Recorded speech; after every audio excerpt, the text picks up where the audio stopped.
Hi, ഇന്ന് video ഇടാൻ കുറച്ച് നേരം വൈകിട്ടോ. എന്നാലും എല്ലാവരും സപ്പോർട്ടാക്കണേ. ഇന്ന് മാസം മാറി നിന്നാണ് തുടങ്ങുന്നത്. കോളിയാസിൻ്റെ തൂമ്പൊക്കെ എപ്പോഴും നമ്മൾ കട്ട് ചെയ്ത് ഒഴിവാക്കണേ, എന്നാലേ അത് ബൊക്ക പോലെ നിൽക്കത്തുള്ളൂ. ഇത് ഞാൻ ലോങ് വീഡിയോയിൽ കാണിച്ചതാണ്, പക്ഷേ ആ വീഡിയോക്ക് അത്ര വലിയ വ്യൂസ് എനിക്ക് കിട്ടിയില്ല. അപ്പോൾ ഞാനത് ഞാനൊരു ഷോർട്സിനും ചെയ്യാമെന്ന് വിചാരിച്ചേ. ഇതിൻ്റെ തൂമ്പൊക്കെ ഞാൻ ഇതിൻ്റെ മുരട്ടന്നെ വെച്ച് കൊടുക്കണം കേട്ടോ, കാരണം അതിനും വേര് പിടിക്കും. അപ്പോൾ വേറെ മാറ്റി കുത്താമല്ലോ. പിന്നെ പൂടാത്ത ഒത്തിരി ചെടികൾ എൻ്റെ കയ്യിലുണ്ട് കേട്ടോ. അതിൽ പെട്ടതാണ് ഇത്. ഇതിൻ്റെ പേരെന്താണെന്നുള്ളത് എനിക്ക് അറിഞ്ഞൂടാ. നിങ്ങൾക്ക് അറിയെങ്കിൽ ഒന്ന് മെൻഷൻ ചെയ്തേക്കണേ. അപ്പോൾ ഇത് എൻ്റെ കയ്യിൽ പൂട്ടിട്ടില്ല. അപ്പോൾ എൻ്റെ ഫ്രണ്ടിൻ്റെ കയ്യിൽ ഇത് കണ്ടപ്പോൾ ഞാൻ വേഗം വീഡിയോ എടുത്ത് കൊണ്ടുവന്നതാണ്. പിന്നെ റോസ് മൊട്ട് ഒരു രക്ഷയുമില്ല, എന്താ ഭംഗിയല്ലേ ഇത് കാണാൻ. അപ്പോൾ ഞാൻ ഈ വീഡിയോയിൽ ഒന്നും കൂടി ഉൾപ്പെടുത്തിയതാണ്. ഈ ഒരു റോസ് നിങ്ങൾ കണ്ട് മടുത്തിട്ടുണ്ടാവും. ഇത് വൈറ്റ് റോസിൻ്റെ മുട്ടയാണ് കേട്ടോ. ഇത് നമ്മളെ ചാനൽ തുടങ്ങുന്നതിന് മുമ്പ് ഇതിമ്മ പൂവിട്ടിട്ടുണ്ടായിരുന്നു. പിന്നെ ഇപ്പോഴാണ് ഇതിന് പൂവ് സ്റ്റാർട്ട് ചെയ്യുന്നത്. ഇതിൻ്റെ പൂമൊട്ട് കാണാൻ നല്ല ഭംഗി. അപ്പോൾ ഞാൻ ഈ വീഡിയോയിൽ ഇതും കൂടി ഒന്ന് ഉൾപ്പെടുത്തിയതാണ്. പിന്നെ നിങ്ങളെ കമൻസൊക്കെ ഞാൻ കാണുന്നുണ്ട് കേട്ടോ.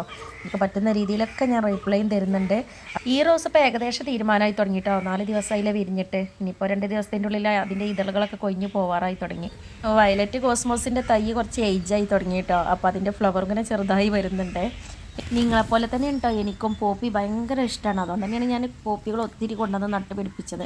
പിന്നെ കഴിയുന്നതും വേനൽക്കാലത്ത് പോപ്പിയാണ് ഏറ്റവും ബെറ്റർ കേട്ടോ. കാരണം അതിന് കുറച്ച് വെള്ളവും മതി, പിന്നെ ഒത്തിരി പൂക്കളും വേനൽക്കാലത്ത് ഇടും. മറ്റു പോപ്പി, നിത്യ കല്യാണി, ഇതൊക്കെയാണ് വേനൽക്കാലത്ത് ഏറ്റവും നല്ല ചെടികൾ. കാരണം അതിൽ ലീഫ് ഉണ്ടാകും, അതുപോലെ നല്ല പൂക്കളുണ്ടാവും. വേനൽക്കാലത്ത് നല്ല കമ്പുകളൊക്കെ ഉണങ്ങി അതിമ ഒരു പൂവിട്ട് നിൽക്കുമ്പോൾ കാരണം അത്ര ഭംഗി ഉണ്ടാവില്ല. പൂക്കളായാലും ചെടികളായാലും കാണാൻ നല്ല ഭംഗി വേണമെങ്കിൽ അതിമ നല്ല ഇലകളും ആ ഇലകൾക്കിടയിൽ പൂക്കളും വരുമ്പോഴാണ് ചെടികൾ കാണാൻ നല്ല ഭംഗി. ഞാനൊരു ലോങ് വീഡിയോ അപ്ലോഡ് ചെയ്തിട്ടുണ്ടായിരുന്നു, അത് കാണാത്തവരൊന്ന് പോയി കാണണേ. ആ ലോങ് വീഡിയോ എന്ന് മാത്രമല്ല എല്ലാ വീഡിയോസും ഒന്ന് പോയിട്ട് കണ്ട് സപ്പോർട്ടാക്കണേ, എന്നാലേ 1K വേഗം എത്തുള്ളൂ. ഒത്തിരി പോപ്പീസ് ഇനിയും വിരിയാനിരിക്കുന്നുണ്ട് കേട്ടോ. അപ്പോൾ അത് ഇനി വിരിഞ്ഞിട്ട് ഞാൻ അടുത്ത വീഡിയോസിലൊക്കെ കാണിക്കണ്ടേ. പിന്നെ ഗാർഡൻ ടൂർ കാണിക്കുമെന്ന് ചോദിച്ചിട്ടുണ്ടായിരുന്നു. ഞാനൊന്ന് ഫ്രീ ആവട്ടെ എന്നിട്ട് ഞാൻ ചെയ്യാവേ, അതിന് ഒത്തിരി സമയം വേണമല്ലോ. പിന്നെ എൻ്റെ ചാനലിൽ നല്ല സബ് കയറി വരുന്നുണ്ട് കേട്ടോ. അതിന് നിങ്ങളോടാണ് ഞാൻ താങ്ക്സ് പറയേണ്ടത്.